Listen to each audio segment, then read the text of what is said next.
গাজর কুচি করে কেটে নিয়েছি কাঁচা মেটে আম কুচি, লেবু কেটে নিয়েছি, পেঁয়াজগুলোকে কুচি করে কেটে নিয়েছি। এরপর নিয়েছি ধনেপাতা কুচি, শসা কুচি এবং কাঁচা লঙ্কা কুচি। এরপর একটি পাত্রের মধ্যে আমি মুড়িগুলোকে ঢেলে নিলাম। নেওয়ার পর তাতে একটু মিষ্টি চানাচুর অ্যাড করে দিলাম। তোমরা চাইলে ঝাল চানাচুর ইউজ করতে পারো।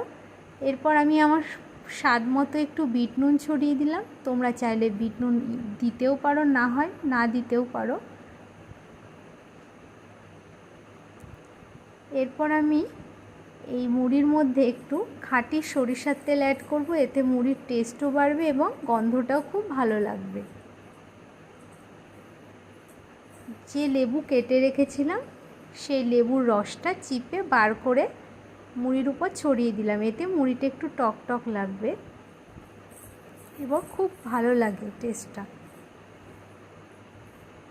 এরপর যে কুচানো জিনিসগুলো অ্যাড করে নেব।